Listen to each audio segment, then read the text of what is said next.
I want a one-legged 16-year-old girl. I want a pet monkey, a spider monkey. Pet. Motherfucking goddamn orange peel beef.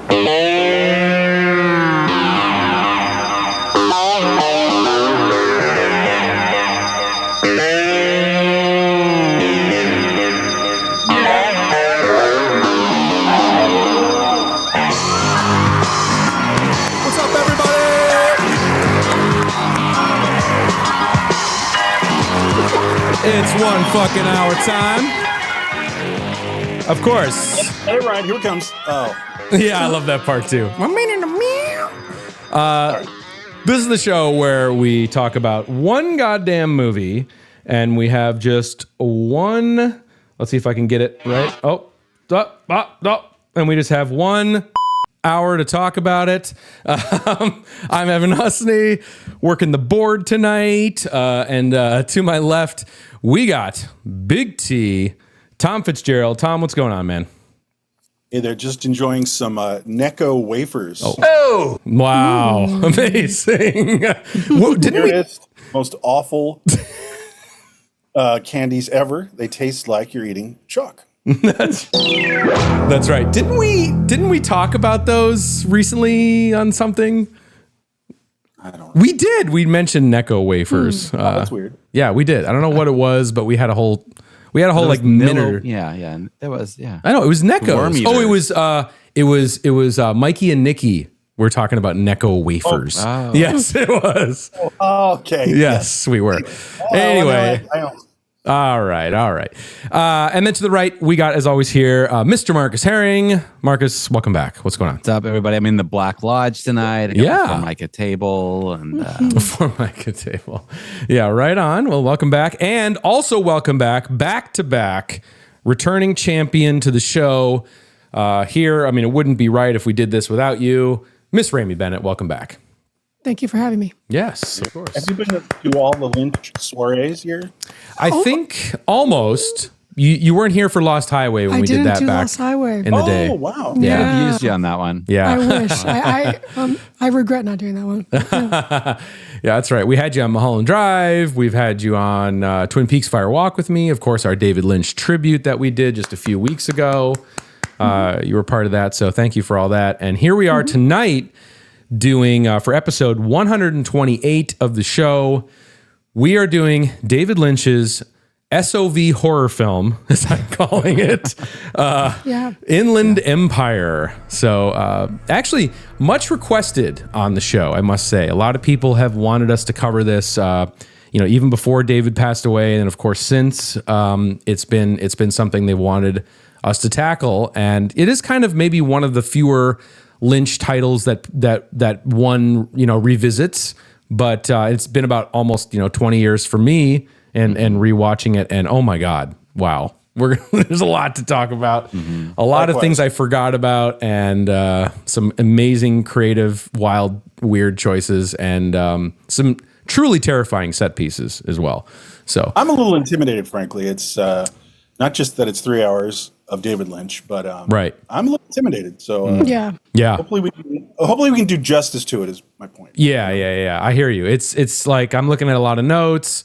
This is a labyrinthian film that one can get lost in. It's like kind of like a VR CD-ROM experience at times. So it's I'm going to say this later more. It's just he feels like the godfather of liminal space. Yeah, exactly. So there's a lot here to pick apart. Hopefully we can find our way in and out of this film as the hour comes to an end. Anyway, before we do that, guys, I just wanted to give a quick shout out to the 1 fucking hour Patreon. There it is. All right. The patreon.com/1 fucking hour is where you can sign up for just $5 a month. And it is the best way to support the show if you like what we're doing and you want more bonus content from us. That's where you'll find it. And guys, we have a new bonus episode right now up on the Patreon. Very exciting. It's your boys here talking about our favorite made-for-TV movies. No. Great little subgenre of some weird and wacky and interesting stuff that only exists on the small screen, and likely available to watch right now on Tubi. If you guys are Tubi fans, you might be able to check them out on there. Anyway, that episode is up right now on the Patreon, and that's where you can see it. Or if you want all of your bonus material to live on YouTube, you can go to our channel homepage on YouTube, find the join button, click that. You can sign up there. Same price, same benefits, $5 a month there, and you can become a Momen of the YouTube channel. So yeah, subscribe now. You get instant access to all of our bonus eps, and you get 24-hour early access to all episodes of the show here. So that's what all the cool kids are doing. Thank you to everyone who signed up this far, and we appreciate you. And yeah, we'll catch you on over there. All right. Nice. The 1 fucking hour Patreon. All right. So, Okay. are you guys ready for this? No. No. Yeah. Well, like I said earlier, you have all these notes. I think Marcus said the same thing. I have no notes. Okay. Oh, you're going in no notes. Okay. Noteless. Wow. I've also been Brave. having like weird dreams this past week because like I've known that we were doing this episode. And I've been kind of doing that lucid dreaming thing where you like kind of put yourself in a space before you fall asleep. So Yeah. I've been living this for a week. Perfect. Yeah. Dream notes. Creepy. Dream notes. Dream journal. Dream notes, yeah. And all I've got are like 15 screen caps from the movie. Yes, exactly. So exactly. this should be interesting. I'm doing method, 1 fucking hour method. Yeah. Nice. All right, guys. All right. I'm going to get that clock going here. 1 sec. Okay, here I comes hear the... the synopsis you were threatening. We're already short on time. I can tell. I know. No, everything. What is time with this film, guys? Yeah, exactly. What is Yeah, time? exactly. No, but really, I mean, it does sound like a joke to me to have a synopsis for this film. But Well, not only I think is it a joke to have a synopsis, right? But it's also, yeah, it's the thought of covering this film for just 1 fucking hour is absurd. And I know we're already going to get hate mail over that, but we're going to try. We're going to try. what's the name of this darn show? I know. I mean, that's the name of the show. That's what's on all of the trademark paperwork. That's what's on all of the, LLC It's not our filings. fault. Yeah. I mean, it is, but Yeah, We're we can't go bound. back. This is it. This is what we do. All right, so here we go. Here comes the 1 hour clock. Here we go. Let's go. 3, 2, 1. Okay. God. I know. I gotta love that. Wake everybody up. All right. Here comes the synopsis. Okay. It's from the Criterion release, which is, of course, as we mentioned last week, a little bit of a controversial subject because they used basically default settings AI to up-res this the film to 4K. Anyway, Hit Topaz and walked away. yeah, exactly. Yeah, so there's some controversy surrounding the Criterion release, but nevertheless, here is how they summed up Inland Empire. Strange what love does. Sorry, I had to sing that. The role of a lifetime. That's how the synopsis starts, just so you know. The role of a lifetime, a Hollywood mystery, a woman in trouble. David Lynch's first digitally shot feature makes visionary use of the medium to weave a vast meditation on the enigmas of time, identity, and cinema itself. Featuring a tour de force performance from Laura Dern as an actor on the edge, this labyrinthian dream factory, nightmare, tumbles down an endless series of unfathomably interconnected rabbit holes as it takes viewers on a hallucinatory odyssey into the deepest realms of the unconscious mind. Not bad. I believe like those it. opening lines are Lynch's description of the film. That's the only thing he would say. The story of a woman in trouble. That's In a right. tradition of his coy mystery. single sentence synopsises. Right. Yeah. Can I, Evan, can I add one thing to that? Please. I read I think it was in Film Comment. It said Inland Empire is a thriller that tries to access, inhabit, and unravel a tragic female subjectivity. Oh. So I like that. I like that. Absolutely. And guys, this film, from 2006, it's fascinating where this sits, obviously, in his filmography, his last, quote unquote, feature film. Some may say Twin Peaks: The Return being his final cinematic piece work. But this, obviously being, feature length in a theater setting where you would see this film. That's where I saw this film, and I'll never forget it. It was an unbelievable experience to see it on the big screen. But obviously what's interesting about it is this is Lynch's jump to digital. This is him, almost a consumer camera, consumer quality camera that he is working on. Handheld that he's operating most of the time. Exactly. Really like as big as a loaf of bread or something. Yeah. Yeah.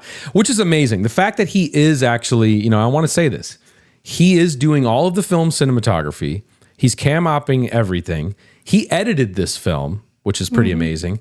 On Final Cut Pro. On Final Cut Pro, which is amazing. He is the man doing, obviously, besides the licensed tracks that are in the film, like Beck and certain things, he's doing the score, the original score.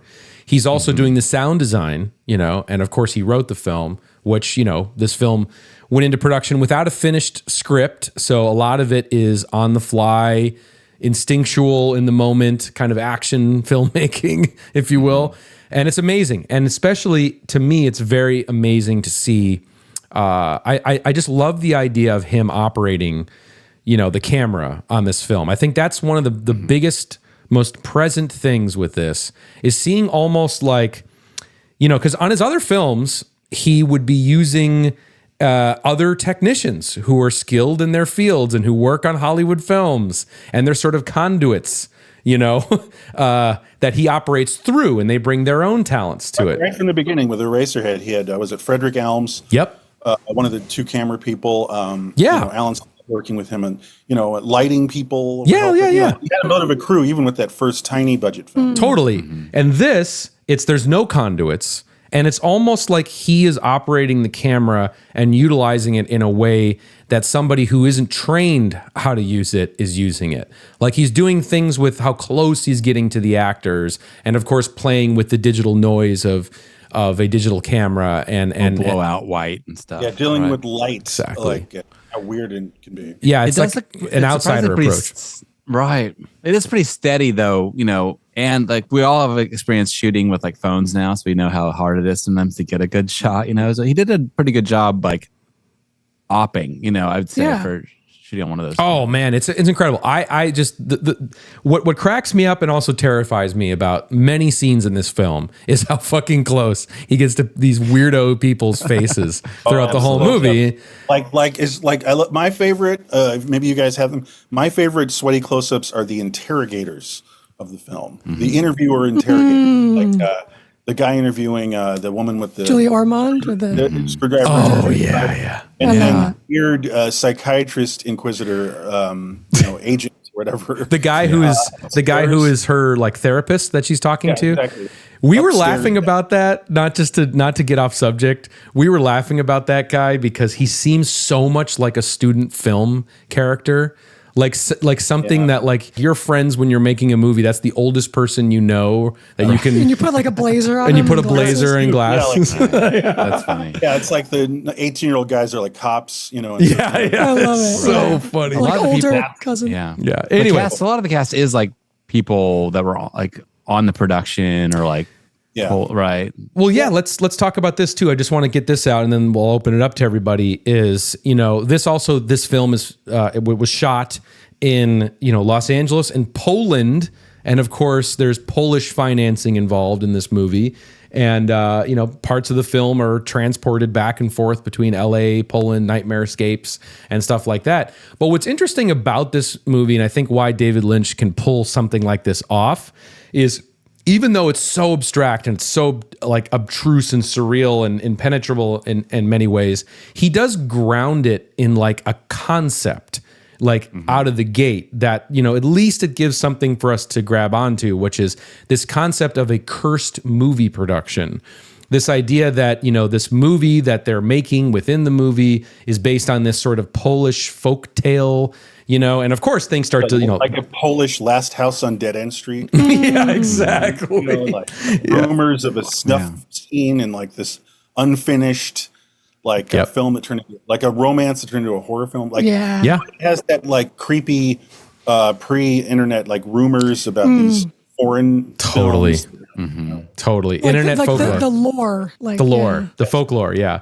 It has that. And then, of course, like Mulholland Drive in some ways, lines start to blur with the characters, in who they play in the film to who they are in real life. And they splinter even, farther than that into other characters and doppelgangers, which I'm sure we'll get into. Other environments. In environments, yeah. Right. Is fascinating to me. Right, exactly. If I might, I want to just kind of continually sort of setting the table about this. Like David Lynch in the 2000s, right? He started it with finishing off the project he started in the late 90s, Mulholland Drive, the show, unaired pilot, and then it became the film. And it was lauded. He got another Oscar nomination. Everybody loved it. Mulholland Drive, just about his peak. So that's how he starts the 2000s. And I used to just assume, I don't know if this is true or not, but that I thought, no one will finance the film after Mulholland Drive. He wants to make this crazy thing. So forget it. I'll just grab a camera and do it myself. But what I'm saying is an open question. I'm like, I was watching what he's been doing lately in the 2000s with davidlynch.com. Yeah. Okay. And the work that he was doing, he was working in digital right when he started his website. So he was really immediately engaged in digital media and all, not just the form, but the medium. And this, I'll just put it this way. I loved finding out that he had ringtones. Motherfucker was getting down with ringtones. Great.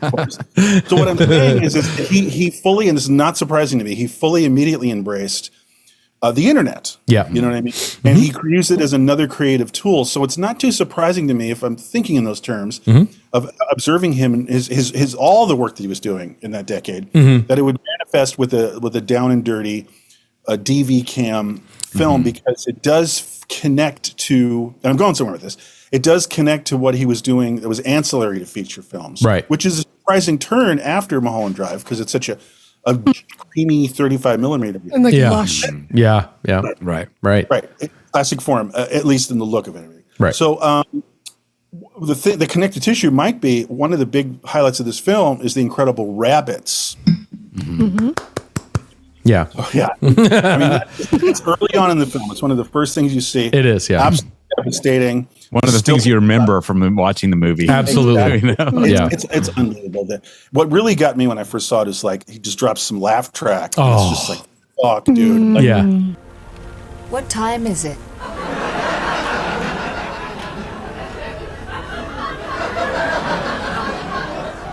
And it's and I think someone analyzed the dialogue, and the dialogue would make sense if it was placed differently, but all the dialogue is placed wrong. It reminds me of Brian Geisen cut up kind of thing, that you would take dialogue and cut up and rearrange it. But and the reason I'm bringing it up is just to finish up on the stupid thing I'm getting into, which is Rabbits was a davidlynch.com art project online. So if you remember davidlynch.com, there's 8 rabbits short. You know what I mean? And this is just a bit of them in Inland Empire. So anyway, I just wanted to paint that picture. Sure. Yeah. And he did return to a more less down and dirty DV cam thing with the return.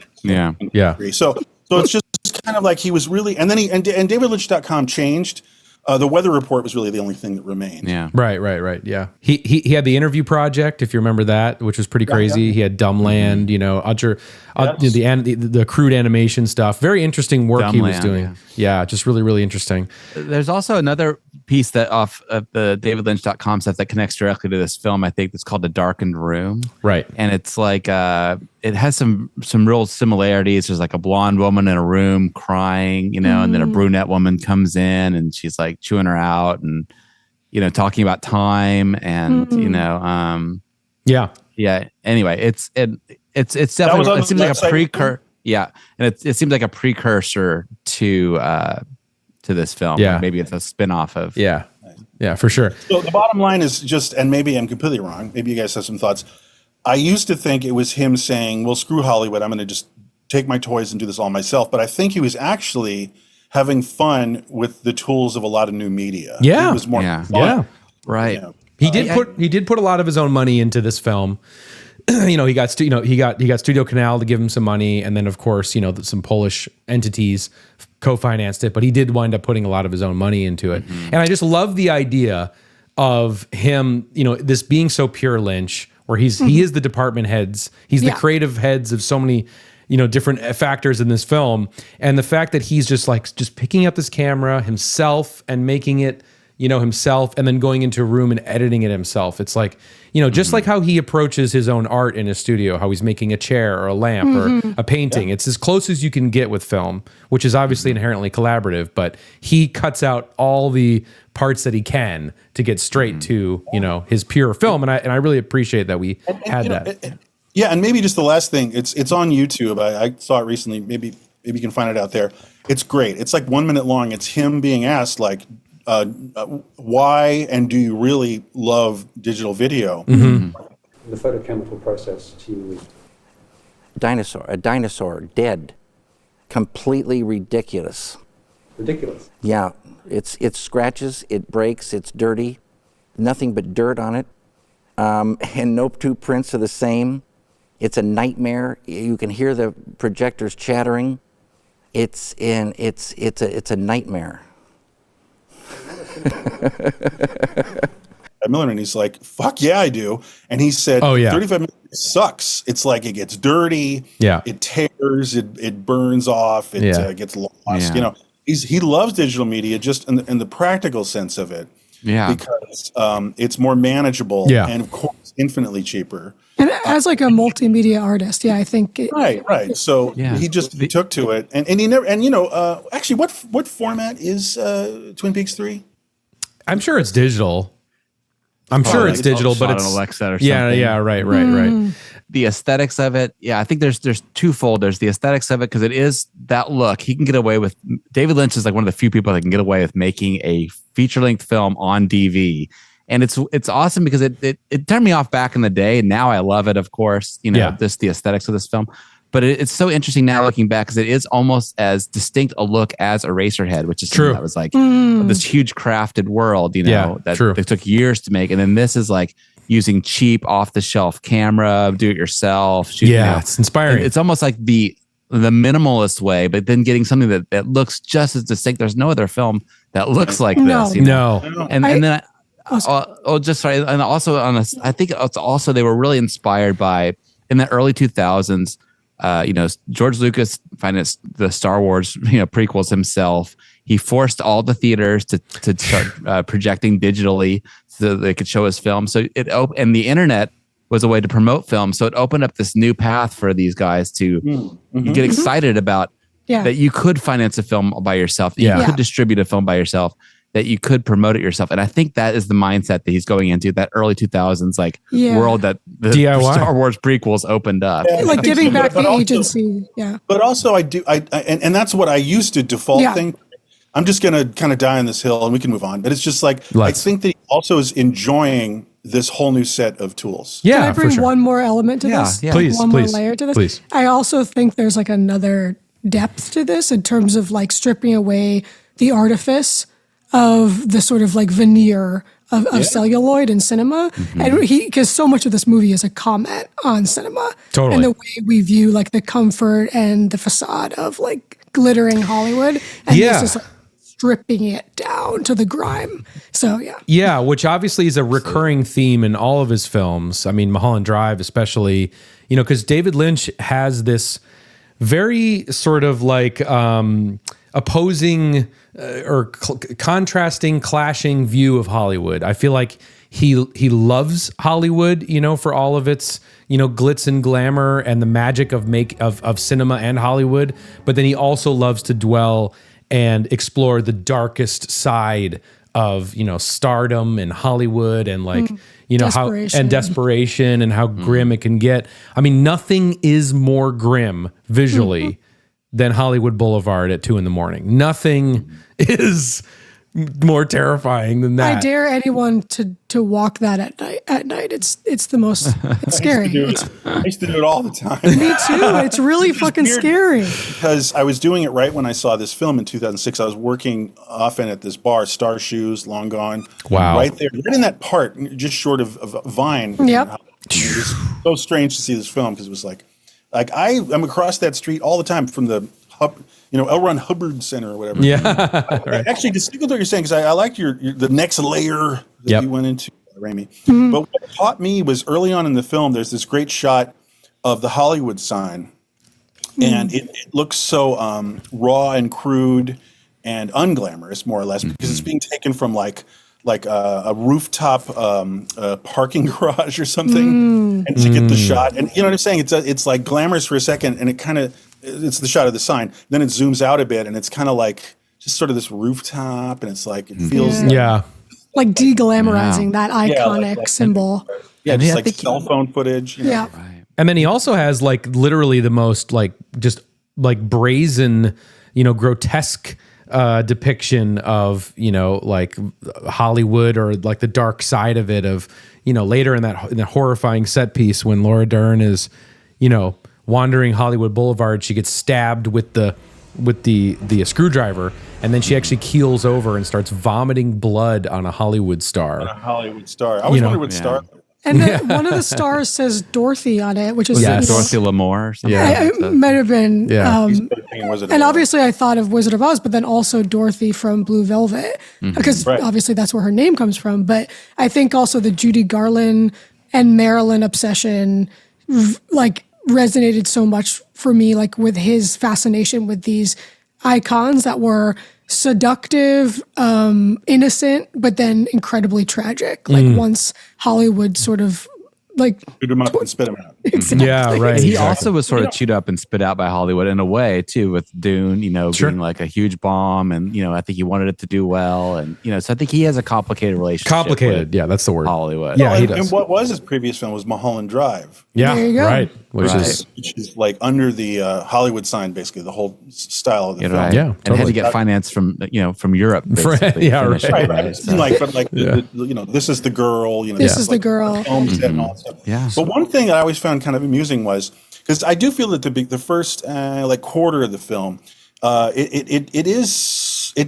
carpet is pulled from under you a little bit. I don't care. It's great. It's just that you do feel like there is a little engine going that is kind of this grotesque depiction of Hollywood. And the center of why I thought that it was the case when I first saw it was that great scene, very brief, when it was on extra entertainment. Oh, I want to get into that. I want to get into that. Laura Dern's mom. What the hell's Love her it. name? Diane Ladd. Diane Ladd. Ladd, and she's like we're hearing a lot of stuff. Are you guys knocking boots? The sickening Hollywood environment. And that's very, just because we're here on that moment, just talking about it. I love that part. So you have Laura Dern's character, Nikki, who's this actress, and you have Devin, who's played by Justin Theroux. They're on this talk show talking about the new film they're going to be, working on. And there's this tension there because everyone's kind of warning them not to sleep together or him, like, don't come on to her, because that's kind of what this whole curse is based in, because that's what happened in the previous unfinished version of the movie that they're making. So anyway, they go on to this talk show, and it's this complete parody of a Hollywood E-News kind of show. But to me, it felt so Tim and Eric, it felt so Steve Brule. They're influenced by They that. are. Oh no, of course, but you can see it. But back to the format though of digital, Yeah, right. And it's very that's helping you relate it, Yeah, very Steve Brule, and then William H. Macy makes a 5-second cameo, and it's incredible. So I think that moment is so. I love the Diane Ladd grotesquerie of that parody of the celebrity worship and the artifice of celebrity gossip. But then the William H. Macy moment is so great because he's talking about that goes back to the 1940s dream of Hollywood. Totally. It's a dream. And so it's very much about we're making dreams come true, which are actually nightmares. Yeah. And then it's all the cinema itself is a dream that we're escaping to. It's like that kind of Picnic at Hanging Rock, also kind of dream within a dream, story within a story. So they're framing it that way as well. Yeah, if I might, just before that scene, because we all enjoy that so much. I will say that the table set really nicely, more or less, by Grace Zabriskie. Yeah, we got to talk about that. Neighbor and brutal fucking murder. And sometimes I when I was rewatching, I was like, "Am I going to like this scene? Is this going on too long?" But then I'm like, "No, it's great." And it's the first hardcore close up. There it is. There it is. Yep. And she's great to see someone close up. I love it. She's great. She gets the accent. She's nailing it. And it's so, and you're losing your, she's really spacing out what she's saying. And she's becomes very off-putting to Laura Dern because she's just a meetings person. You're talking abstractly and now you're talking sort of threateningly. I love to have the table set. Me and then, too. of course, the abstraction of time and space. It's the best.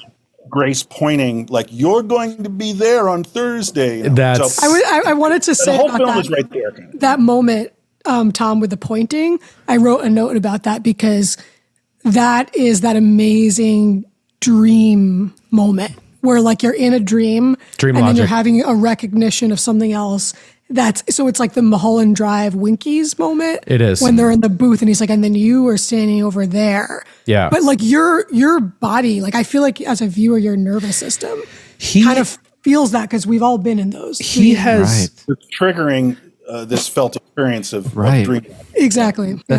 Yeah, that's funny because there was someone was talking about how at screenings of this he would open up with, when he would present the movie, he would open up with a quotation from this Hindu holy book, and it's also something that's mentioned in Twin Peaks season 3.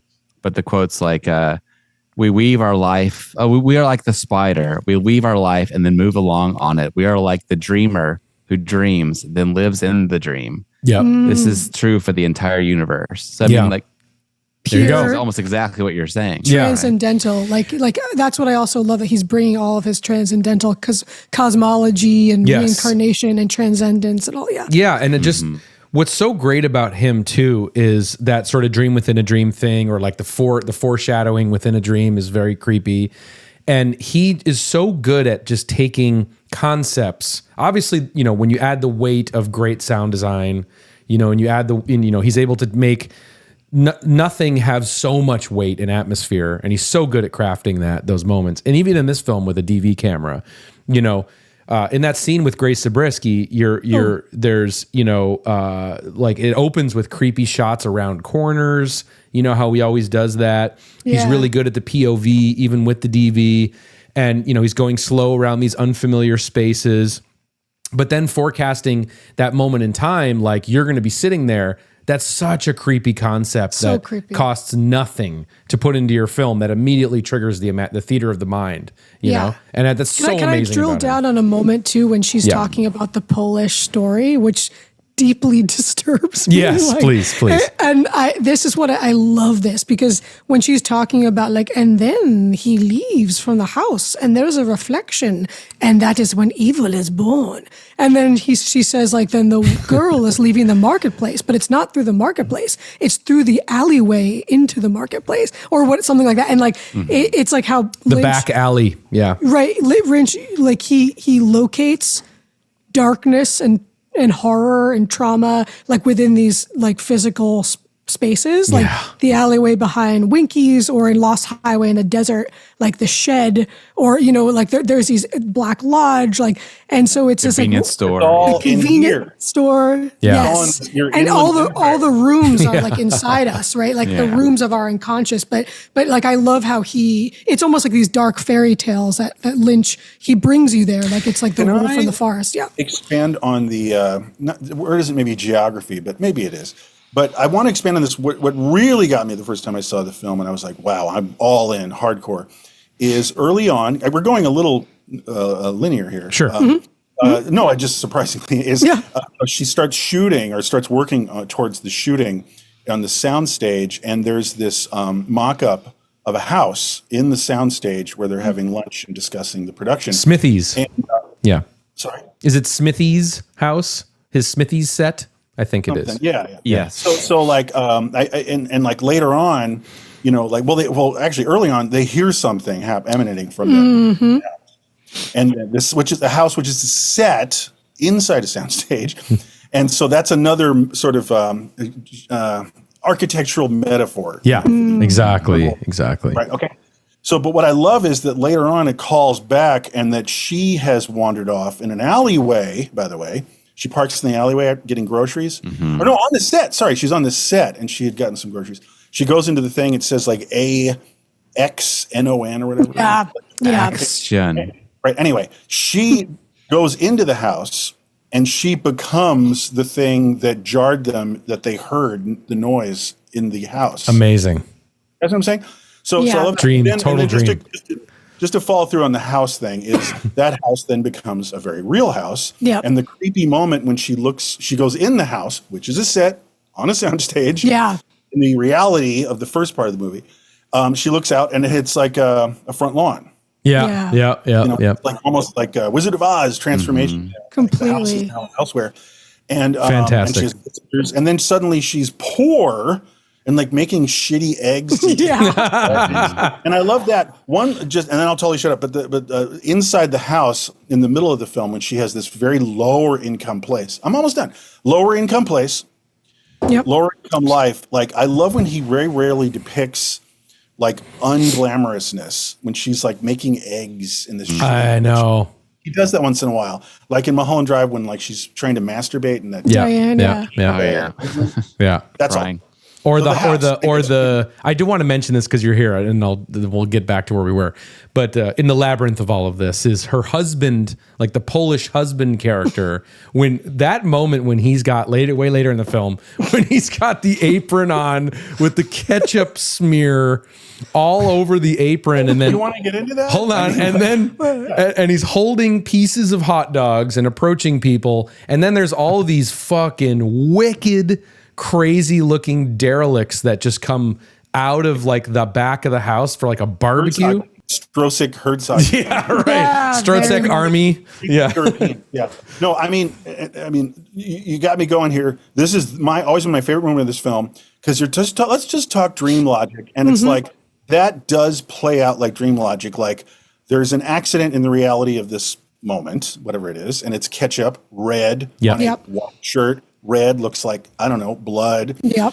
And then he's making kind of a dumb, goofy face, and he's like, "Oh, I gotta clean this off." And it's like everything's jarring. I think it's handheld at that moment. Yes. Like it's like the camera's wobbly, and she's making a weird face, and it's so dream. That's the number one moment. Where's the paper towels? Then like a long pause. Where's the paper towels? After that. It's so cray. So the house. The house. That's The house. Yeah. I feel like the SOV aspect of it accentuates. He has awkward pauses anyway, but the SOV aspect of it accentuates it because he's probably shooting with one camera and going back, and editing, whatever. Like, because it feels like it does feel like all those other SOVs. It does. Let me say that for a second. Then we got to give our guests some time because I feel like we've been brutal. But no, this. Oh my God. There are parts of this film, okay, early on too, in some of the dialogue sequences that to me, they play like help me if you guys know what I'm talking about. Like like an American film market, low budget vanity project that you would see, with like Michael Madsen in it, that some guy self-financed, like if they play like these cheap films made by people who don't know how to make movies, like kind of a James Wynn at times, it feels like even sometimes. Yeah, absolutely. Do you know what I'm saying? So you nailed it. And hit the board. Yeah. You were gonna give me that cherry pie, sweet mama baby. Sorry. Yeah, that was what was there. Yes, agreed. There's an SOV, which maybe only will apply to freaks like us who only are aware us. Yeah. of the SOV aesthetic, but it's you feel it. Yeah, you do. Yeah. So, Rémy, before we get into, some more set pieces, I wanted just to give you the opportunity because, we sort of blabbled on about just, what our big picture with this film is. Do you have a big picture sort of sense of how you classify this film or how you want to think about this film? Well, I mean, I think there's, like we touched upon the Hollywood element. So I think there's a few themes that are reoccurring. There's the dark side of Hollywood, the desperation, LA despair, but then there's the trope of the woman in trouble. Yeah. And I think the idea of female pain and trauma. There you go, trauma. There it is. But really the experience of the deep pain and sorrow, like the garbambosia, of women who are subjected to violence. I mean, a lot of this movie, starting from the beginning with the Polish girl who is basically held captive. Oh, yeah. Sort of like some kind of sex worker that's like sex trafficked and held captive in a hotel room. And so it's like the idea of these parallel connections between these women who are suffering the same way like Laura Palmer was suffering. And I think his ability to like access that like deep well of pain. I'm thinking when like Laura Palmer's at the Roadhouse watching Julie Cruz. And just like when she's crying and smoking and like having the realizations. And to me, that always just resonated so much. And it reminds me of the girl watching TV, the lost Polish girl. Yep. And so I think, and a lot of the males in this film, it's like the different male characters, whether it's like the overbearing husband of the movie star Laura Dern, the abusive husband of the like Southern housewife Laura Dern, the sex workers, and this man they keep on talking about. And so it's like this idea of like the abusive male, and like the idea of violence, how violence is also depicted in Lost Highway. It's sort of like what happens to the psyche when like violence is impacting people, like the victim and the perpetrator. Threatened, like an atmosphere created. Yeah. Ending. Yeah, right. And the way that he deals with the concept of like murder. Like a murder is almost like like you're fracturing reality with a murder. Yeah. A murder is something that transcends reality. Like it breaks the fabric. Yeah. Lost Highway. And so in Lost Highway, we see that. And I think it glitches the matrix. In a way it does. It's almost like when Ted Bundy would talk about like before he got executed, he would talk about the idea of like the mask that he would wear. And that like when he was possessed, almost like when he was killing the women, it was like a demon basically. Wow. And so I think it's just like interesting playing with the disassociating, the fugue states. Sorry, Marcus. Go. Oh no, I was just that reminded me that the sex is like that too in his movies, right? Like Laura. I mean, sorry, Laura. Well, Laura Dern. Yeah, she's having sex with the guy in the blue space, you know, with the Justin. And it's you know, and then things get. That is sort of the like. There's some sort of almost like that is the event that you know that has repeated itself throughout the time in this story, and it is what kicks off her journey into this other dimension too. And Twin Peaks season 3 is like that too, with like sex causing this like rift in time or something, you know, and like there is like sort of a magic that happens. What's that? Like in the last episode, you mean? Yeah, exactly. Gotcha. Yeah. And anyway, and it's Laura Dern there too. But anyway, so it's like there's some sort of holy magic ritual that happens with sex or infidelity too that like is there's a power to it that opens up some other dimensions, you know. If and no one's in the mood to do this, but if you feel like being a little unkind to David Lynch as a person, it's like it's he's articulating this child perspective on sinning. You know what I mean? Like murders, you know, that's pretty taboo, of course, you know, even for adults. But like sex is almost like murder. It's like it's so taboo and frightening. You know, like back to Blue Velvet. You know what I mean? Right. So it's like transgression in a way. Right. Yeah. And instead of just like a healthy act with well, there's that side of it. There's also the Crowleyan side too, where it's like the sex ritual magic type thing. Yeah, sex magic. He you know, with that scene too, you know, in particular, because that is the thing too. Just thematically, what you guys are saying, 100%, but also just what's happening in that scene. Right? They're having sex and they're having this dialogue exchange, and I think right before that, she confesses, like, I think my husband knows about us. Which, of course, is hearkening back to the script of the No Blue Tomorrows, right? What's happening in the film. And so... and the ancient Polish folklore. Yeah. Right. But then we see these creepy shots of her husband walking in the room, which is very scary during that sex scene. I don't know if you remember that. That was really crazy. And then there's this all mixing of the consciousness through there. And then there's where, like, I think the husband kind of like... You know, there's like shots of him as he knows what she's done, you know, and then like there's the shots of like her through the window And then like it's, Justin Theroux is looking through the window at her. It's very crazy shit. There's this huge That guilt scene. Which And one? I think like the fractured, like with transgression and violence and trauma and all that stuff, like there's the fracturing of identity, right? And it's like I think that also ties in. Here's something I do want to talk best about. scene in Mulholland Drive right before this film, Right. Yeah. And this is really an extension of Mulholland Drive. I feel like is. it's the next layer. It's the next layer deeper. down. Yeah. Yeah, for sure. Feel related, yeah. One thing that I do love in this, in this film. Well, first, let me set it up with what happens. There's like, she gets transported to this room, and there's like the ghosts. I would assume they're ghosts of like these different sex workers that are in her room. And it is very scary as they're all kind of staring at her. And then they, of course, erupt into song later on, and they're singing Locomotion or whatever. And that's a great moment. But what I love about David in this is how he's able to bring significance to objects, and he's able to, again, establish more weight with a simple $2 idea, which is the watch, the significance of the watch, and the significance of burning a hole into silk. And that's going to be our wormhole that we're going to, that's how we're going to transport to Poland, Go ahead. This is what Marcus was mentioning about the ritual.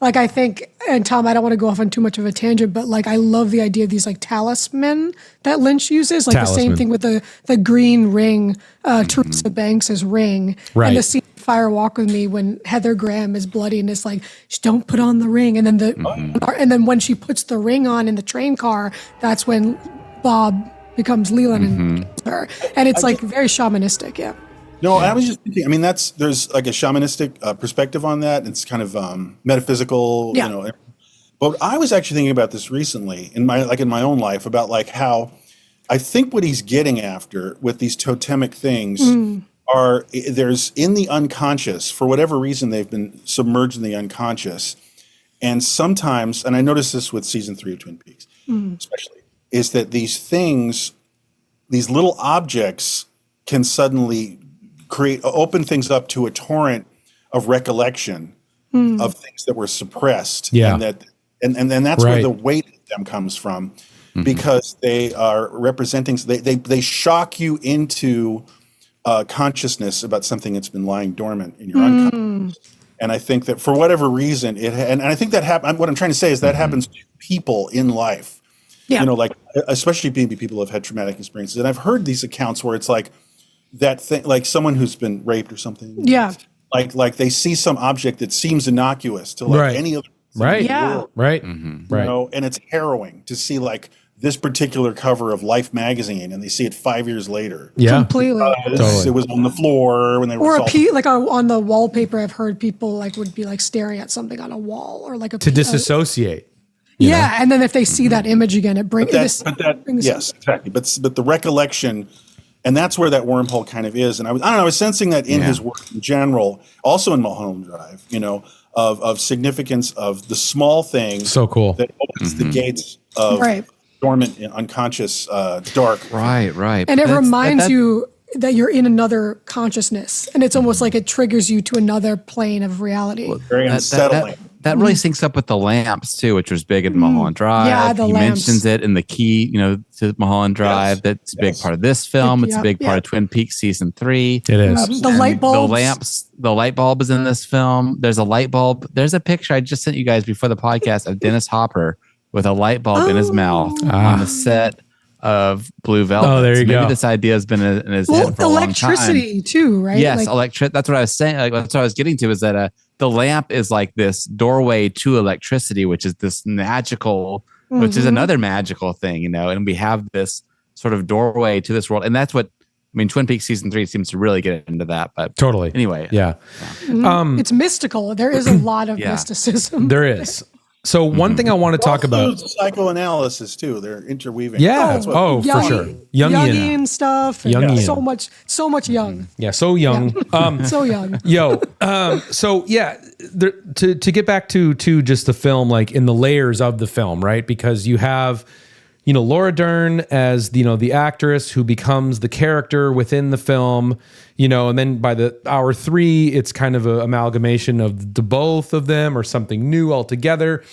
But and of course you mentioned there's the Polish girl who's, held captive in this space, but there's also a third kind of character that gets screen time, and we mentioned her earlier, and that's Julia Ormond's character. She plays sort of the hit girl, if you will, in this film that's going to eventually kill Laura Dern with a screwdriver, and she's interrogated towards the that's Thoreau's Thoreau's wife, right? Sure. Exactly. Who's also Justin Thoreau's wife. Yeah. That's right. And so she's interrogated, as we mentioned earlier. But there's also this, there are these kind of what would you call them?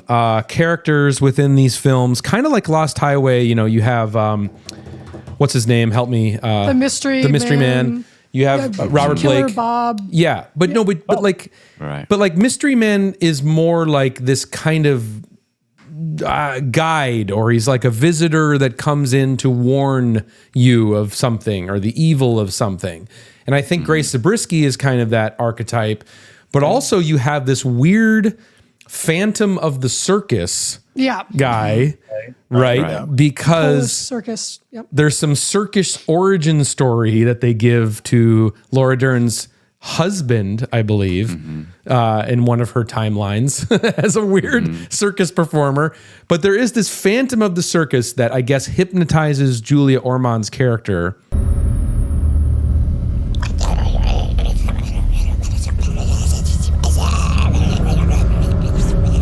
Into then eventually kill Laura Dern. I think that's the track that he's working on. Does that sound right? Even though when we first see her, she has the screwdriver in her side. I know, which is like, the fuck? Well, it's like the murder, once again, like the same thing with Lost Highway. Like, we don't know exactly, like, in a rational, literal, because this is not literal. It's irrational all over the board. So it is not, it's about like the amorphous concept, exactly. I think, of violence itself. And like, so we don't really know exactly who's murdered or what, but we know an extreme act of violence has occurred. Or is going and to. Something is reverberating throughout these dimensions. Can I posit that Ormond is not necessarily a real thing, even if she may or may not even be married to him. Right. But she at least is and she maybe didn't touch, with an ice pick and kill Laura Dern. But maybe she's simply the representation of guilt. Totally. Yeah. Yeah. Like in Mulholland Drive. Yeah. Yeah. And so that's why she's stabbed. You first see that she is stabbed. And I think that that's cool. So for me, what really hits me is the idea of a sex worker, a wannabe actress sex worker on the dark Hollywood Boulevard street bleeding out.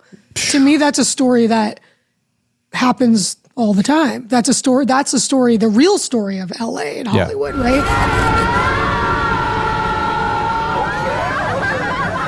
And I think there's something so grimy and terrifying and like dark abyss-like about that reality. And then all the other things are almost like constructs and stories and myths that are almost metaphysically explaining that one desperate, violent, sad moment. But let's not forget how that resolves. And because it's zoom back camera. It is. That's right. That was my note. Right. Right. And you see this big fancy Panavision film camera, Panavision, yeah. Being filmed by David with his goofy, like Disneyland vacation camera, which is, I love that, the layers of that. Like, let's film on this goofball camera, this big professional Hollywood as a camera. prop. Yeah, great. Yeah, because what I'm saying is you're not really, you're zooming back in layers. Yeah. Like, you know what I'm saying? Like the corny thing in Holy Mountain is like they zoom back and the camera that's filming the scenes of Holy Mountain is visible. Yeah. But you're not seeing, you don't have the other layer where David is suddenly being filming. Yeah. That's the ultimate layer, Yeah. Can I just, because we're here at that point, like hour 3 of this film, and there's a couple other moments that happened before this I want to touch on too, but hour 3 of this film really is that Hollywood Boulevard chapter, I feel like, of this film. And, of course, opens with the Beck drop. They're doing that song, which is great. And, but this is like, the Black Tambourine. But when she gets stabbed, and of course, she gets stabbed, it's very horrifying, and the scream and everything, it's so real feeling. The DV camera is adding to that. And then she sort of staggers and wanders over to what appears to be maybe a real homeless person. I don't know. I'm certain. And then this couple, right? And there's like a Japanese girl and Terry Crews. And total side note, in the lineage of insane cameos, he joins Billy Ray Cyrus in Mulholland Drive. Totally. And, power. Yeah. But Papa Power, Terry Crews is stoically listening as his girlfriend next to him is talking about her friend who has I love it. The monkey, the hole in the vagina. But I just wanted to drill down just on that scene. The hole in the vaginas, in the intestines, and the whole. It's crazy. Some of the craziest dialogue Homeboy's ever had. But basically, that scene is a documentary for like 5 minutes. The lighter. Yeah, the lighter. And she's, oh my God. That's some of the most insane shit he's ever filmed. It's one of my favorite moments of his in all film. Yeah, that's incredible. Yeah. Laura really is killing it. We cannot ignore her performance, by the way. No. Oof, amazing. It's another one of those roles where it's like a dual role, and it is the role of a lifetime in a way, like Mulholland Drive, where you get the actress really gets to flex your muscle, and she and just in that moment, she really sells that she's fucking dying. And that's when she vomiting blood onto like Dorothy Campbell's whatever. And just that whole milieu, and then of course the grotesque, absurd, like blathering of this crazy other gal is on the other side. That's the scene, and you just sit there and you live there, and I think he's transcended, and he's done something really special inside a special career and inside a special film.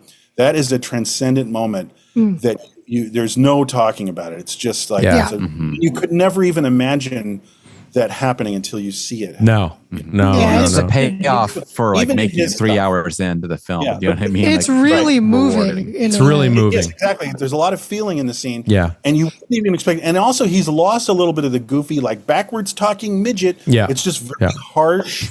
Yep. Yet surreal, Yeah, and they're talking about like, the bus to the bus to Pomona. But it's so real. Like it isn't really. It's like reality. Like all of a sudden you're like this is the shit. Like this is the real shit. she teleported out of this dream to Hollywood Boulevard, real life. Like she just dropped. Again, let's not forget the punchline. Yeah. Because everything we're saying is happening. Right. And this is the other mind blower on the mind blower. It zooms out and it's all right, set. Yep. Yeah. Thanks everybody. It's playing again with our idea. Same thing with like the return, like our idea of like what we're seeing as like the mythology of these films and like all of that, like subverting what the dreams. That. It's where did she go after this scene? Dude. What's the architecture she enters after the and so she goes to the cinema. So she's and she watches herself. Someone needs to make that the new AMC ad, by the way. Oh my God, with like the dirt on her face. Yes. But no, I wanted to bring that up, that like she goes through the curtains, which is another theme, visual symbol. And motif. Motif. And then she's side. Yeah, she's on the other side in the Edward Hopper cinema. And so it's all about like the idea of the illusion and the stage and how cinema creates these illusions that like when you strip that away, like what's the abyss that's underneath that? Yeah. And I do want to just touch on these two shots that are before this stuff, just to mention them. That shot of her, not the ending stuff, but the shot of her, as I guess it's kind of described as her making a clown face is the way it's described. That's like the phantom. That's a phantom. Let me just describe it. She's walking down a sidewalk and it's lit with a spotlight in this very like in total darkness otherwise. And she's coming up and she comes up to the camera with this insane face. that kind of is mimicking the clown of the circus. Yeah. And then when That she jo- shoots the Phantom, then like that becomes. We'll get to that. Sorry. And then there's the shotgun shot and the shot cut to the huge mouth version of her face. Yeah. Yeah. That first time that she walked up, that jump scared me. Like it Me got too. like even before she gets to the camera, like it scared me and my heart jumped and Yeah. Can I talk about the hooker sex workers one more time? Just Go for it. I know we keep on harping on this, but just to me, it's like the whole idea of like the girl from like Kansas who like gets on a bus, Yeah. and the dream of going to Hollywood, and like it's like 99.9% of the time or higher. Like instead of going to become a star, you're in a porno in the valley. You're a drug addict in a motel room, a prostitute, and a lot of times you end up dead. And I just think like it's like Lynch, I think, is so in touch with like that Black Dahlia, Elizabeth Short side of this whole story. And he really loved like that book Severed that John Gilmore had written about the Black Dahlia. Great he tried book. to make that movie. Great book. And I think I think like so much of this movie is like really deeply about that. It topic. is. No, I agree with you. And maybe just to like, because we strangely have been kind of walking through this film in order. There's a nice grace note scene in one of the last scenes of the film is the sex worker who's trapped in some like Belgrade hotel room. Okay. Yeah. Yeah. And Laura Dern suddenly connects with her. Yep. Yeah. And they kind of kiss and embrace, and then Laura Dern disappears. And I think she's maybe like a guardian angel. Yeah. She saved her. She's set free. She set her free. And it really reminded me of Blue Velvet. Like it felt like that was Dorothy being set free. Yeah. As well. Totally. It's a Trapped and happy killing. ending. It's a happy ending. killing the Phantom guy. Yeah. You broke the curve. And we got to talk completing about the movie. And so I think like this movie is so interesting because in terms of Lynch's like endings, because it is a happy ending. Yeah, it's crazy. Like basically the women come together, they save each other, and then they're like in this revelry at the end. No, I know. Can I say it's his happiest ending? I would. Yeah, I know. Who would have thought that was coming? There's like a catharsis. Well, at the what's end. nice is that that if you do look at it this way, this is his final film. He's dead. Twin Peaks 3 is a show. If you not during his film, that's his last note. And it's almost. I always thought of Fellini, and other people have said it, and where like sometimes there's the end of a movie, and actually the original version of Holy Mountain, by the way, was going to be the whole cast and crew's just hanging out in a Mexican restaurant eating, just like drinking. Love that. Great. Laughing. And so he has that note that he hits, and it's not just a happy ending, is what I'm trying to say. It's kind of joyous, and the big Nina Simone song's happening. Great. It plays very long credit sequence. Plays out, and they're lip syncing, and you see everybody. So fun. People from his old movies. I know, it's great. From Mulholland Drive. So it is kind of like it's a rap party kind of thing, and it is very positive because we were talking about this recently, and I find this is a great exercise in my mind. I try to figure out his endings because this is a happy ending in many ways. Is what I'm trying to say. But like for instance, Lost Highway, no question, is a dark ending, unhappy ending. Yeah. And some say that Eraserhead, his first film, has a happy ending. But though you could say maybe he just wound up killing himself, and it's the last thing he thinks of is this angel before he goes to the and in Eraserhead, he's basically killing his son. It's like infanticide. Yeah. I'm saying it does end on a happy, like he's in heaven. But right. In heaven because he killed himself. I don't know. Yeah. But just happy ending, and then of course there's the complicated happy ending of Blue Velvet. So it's Wild another at Heart is a happy ending. What I'm trying to say is this is an indisputably happy ending. Yeah, it is, and it's great. And There's something dark going on with that first girl who goes sweet, like she. Right, but it's so interesting with the one leg. It's almost like yes, like something's weird about that. They're in this like a mansion that they're all getting to inhabit together, and it's almost like she's checking it out. She's like, "Sweet, yeah." Like, this is awesome. This is some cool shit." And can I just say, in the reality of the situation, I read that like an hour before they were shooting, David called like one of his crew and said, "I need a woman who's missing a leg. I need a guy who can saw a lumberjack and a monkey." And they went, we'll be and a monkey, and we're right on it. So what I'm saying is that woman is not a professional, and she probably just was like, "Show up, and here's $100." Yeah. Fuck yeah, this place is cool. Do the Lynch movie, So I think that was maybe an organic response that woman had.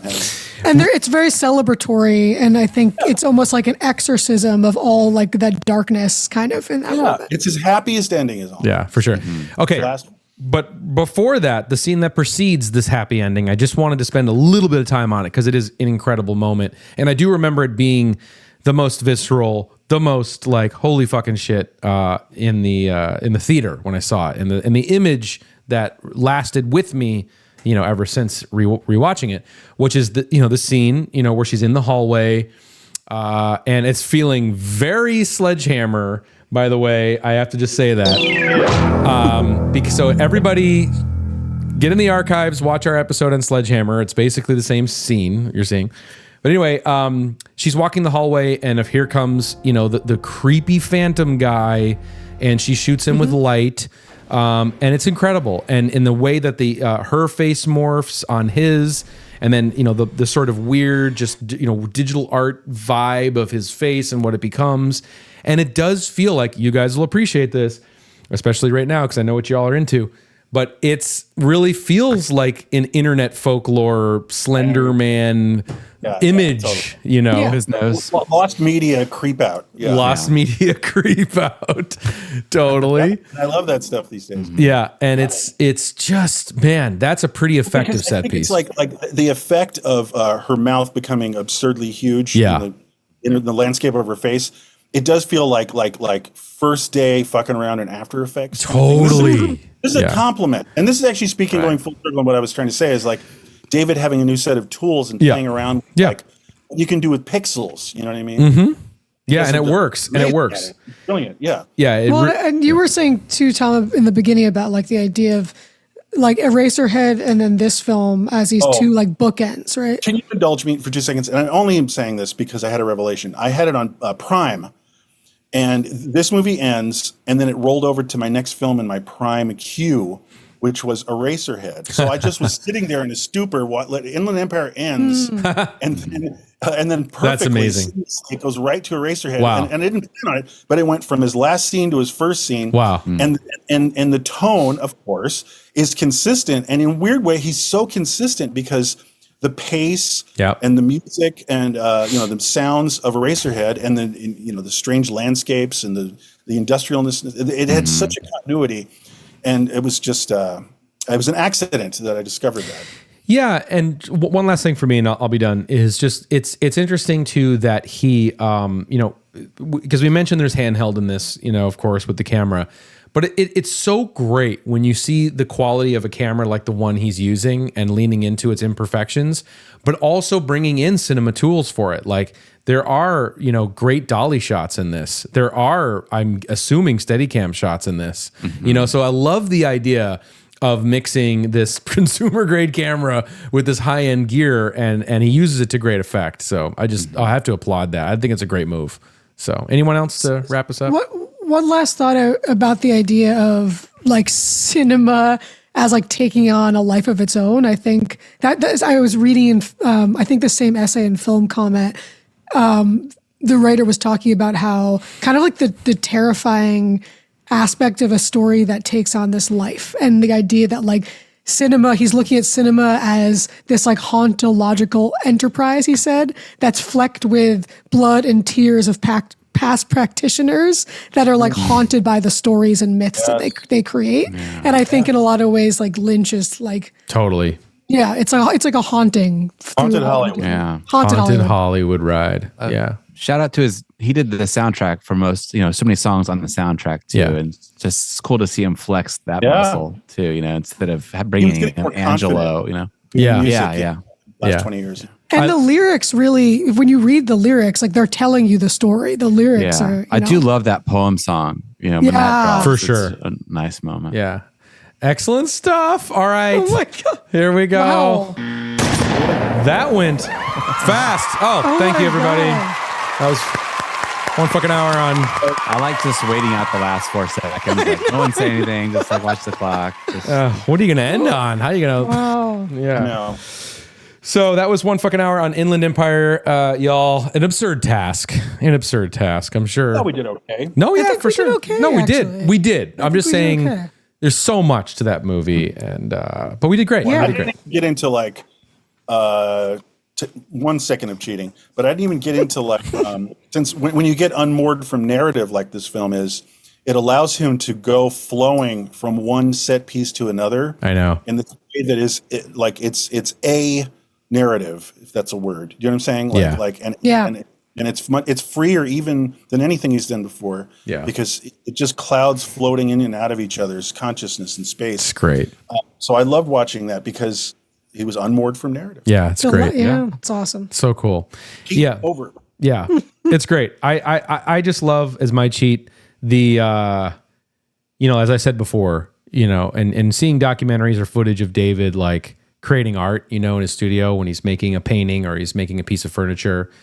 This film feels like the closest like a great filmmaker has gotten to, using the actors as a glob of paint, and he's really sort of this, you just feel his hands on this more so than anything. Some may say it's like the ultimate indulgence. I don't feel that way at all. I think but he's an artist. It's like, this is what he does. He's working from the unconscious. He's working from his instinct. It's like, yeah, it's a pure instinct. It's great. I think time has been very kind to this. Yeah. I'm not sure people were ready for the DV cam. I was going to say that. Then, I was going to say that where it's kind of like, I remember when this movie came out, Last Cheat, when this movie came out and I saw it in the theater, this is, fuck it, whatever. Two-timer. I know. It's terrible. I just wanted to say it's postscript, When this movie came out, I think there was a big expectation it was going to follow Mulholland Drive and be Mulholland Drive-esque, because that movie, as crazy and wild and weird as it still is accessible to some degree. Where this movie, I think people's reaction where it's not what I wanted, which happens a lot with Lynch. We talk about that. It's not really what I ordered, this movie. I didn't ask for this. There's no comfort in this movie. There's no comfort. So now I think in form and function. Yeah, right. Mm-hmm. And I think in comic relief really, except for Bucky and Jay. Story's alienating. There's a couple moments, but format is alienating. But it's a pure nightmare through and through. No, it is alienating. But like 20 years later, you can go back and you can look at it, and we've now sat with what it is. And you can, all of that sort of pretense or all that, what you thought this was supposed to be or could have been is gone. Yeah. And now you can just appreciate what it is. It's in its own context instead now of it is. Well, I was saying to Evan earlier, it's like when we were talking about Twin Peaks Fire Walk with Me, when people went into that after the Twin Peaks series, wanting the comfort of the coffee and the this and the chair, and they were like, this is not that. Disappointment. They were like this. They were like, whoa! right, exactly. But then when you take Fire Walk with Me on its own terms, it is like the deeper, darker version. Yeah, I mean, but of course, if you're into like, right.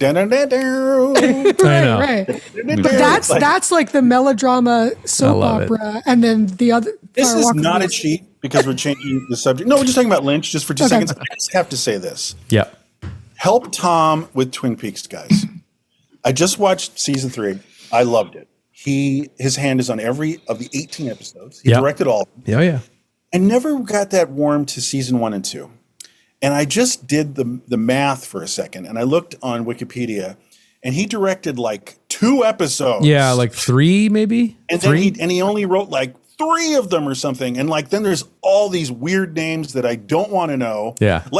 Like Who Cares and Who Cares wrote this week's episode, the end of season 2. And it's just like, and then Who Cares directed the week. Well, it's like a 50-50 thing with Mark Frost. Yeah, Mark Frost is the guy. There's all these, but those Mark Frost. I'm just saying like the whole project itself, But yeah. He's like the showrunner of the show. Tom, the ones that he does direct are the best ones. Yeah, those are by far the best. Yeah. Exactly. I'm just saying that I was like my spidey sense was like, what? I think that was inherited. These weird voices that I didn't like. Well, I mean, I also think that was sort of inherited with just the way television was made back then, where a director establishes a look, and then other people come in. Mad Men has like 100 directors. Totally, I think it's just that's a holdover, and this is get that. Yeah. But that said, like he did helm everything on season 3. Yeah. And guess what? It fucking rocked. Did you finish it? Yeah, sure did.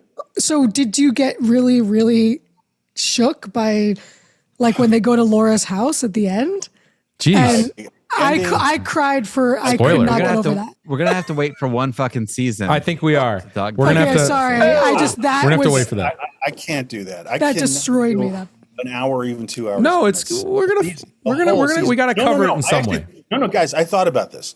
One fucking episode, and it's just the 8th episode and the 18th. Okay. oh, That's good.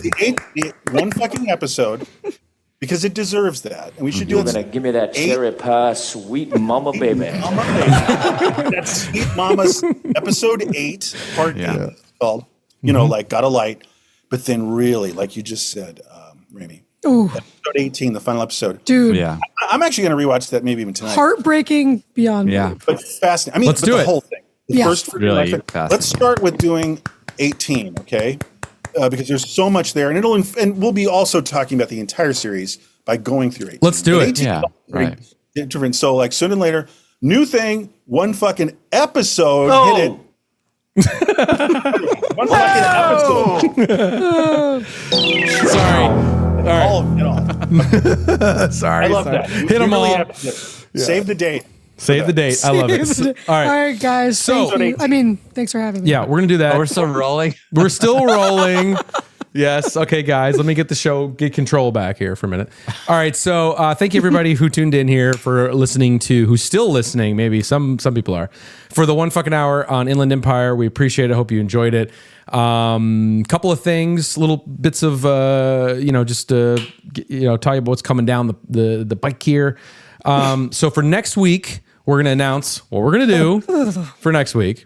Okay. Right. But mark your calendars, because next week's episode, we're going to unveil our March plans. People in the Patreon group had some interesting ideas of what they thought the March series was going to be, which is very exciting. What was one of them? They thought it was going to be, I don't know, whatever.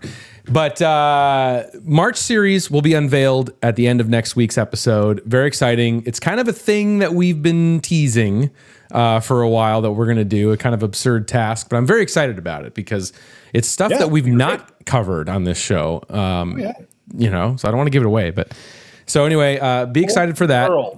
A whole new world is a whole dimension's going to open. Ooh. But next week, let's talk about it. This has also been a short list. And because we're going to get into something very specific for March, I feel like this is kind of somewhat, not a palate cleanser, but it's kind of like a last, I don't know, it's a last shot in the arm before we go into something different.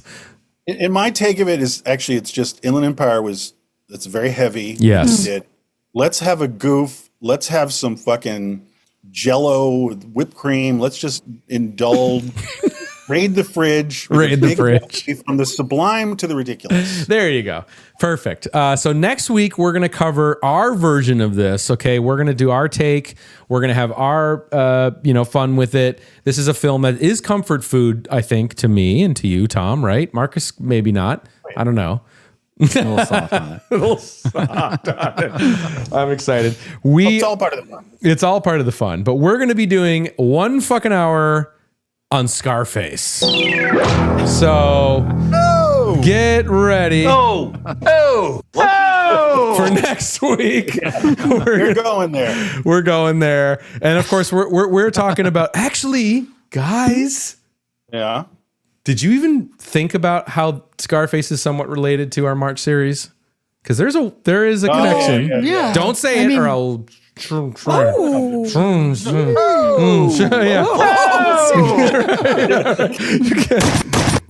cannot mention that on the air. Yes. That's kind of weirdly perfect. I love it. It is. Yeah. It is weirdly perfect. Literally, yeah. Very weird. But okay, so we are going to be doing next week one fucking hour in Scarface. Our take on Scarface. Of course. Maybe there's a scene that's underappreciated. Maybe there's a weird moment. Yeah. Some what the fuck moment. Yeah. How about I could do 10 minutes on F. Murray Abraham? Yeah, right. Oh my God.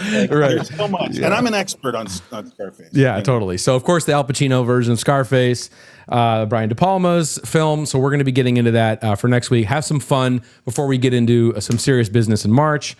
Again, just a quick shout out, One Fucking Hour Patreon, patreon.com/onefucking-hour is where you can sign up for $5 a month. And we got our new bonus episode should be up there by the time you're hearing this. It is our favorite made for TV movies, kind of a primer to some of the weirder, wilder, wackier, and interesting of a conversation, because we all love TV movies, and this is just, we just want to start the convo. Starting it.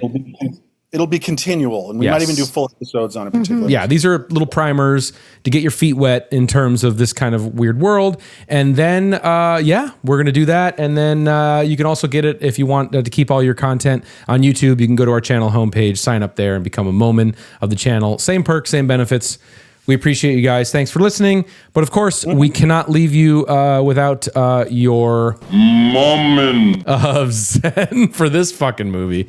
What the hell is that going to be? So 3 hours long. Yeah, right. Exactly. 3 hours. Yeah, right. So all right. Ancillary stuff. Yeah, we'll find something. David, yeah. All right, everybody. Have a great rest of your week. Thanks for tuning in, and we'll catch you next week. All right, Scarface time. See you later. All right, bye guys. See you later. Bye. Bye. Okay, sweetie. Okay, I love you, Tidbit. I love you, sweetie. I love you. Now, Tidbit, Jay. Yes. Every single fucking prop is got to be with her and checked. Okay. And it better match. 8,000 fucking miles. Undress her at the door. We don't see that door. Okay. And then she'll be right back down in a few minutes to get dressed again. Same fucking thing as last time. Okay. What a heavy load Einstein must have had. Fucking morons everywhere. Motherfucking goddamn orange peel beef.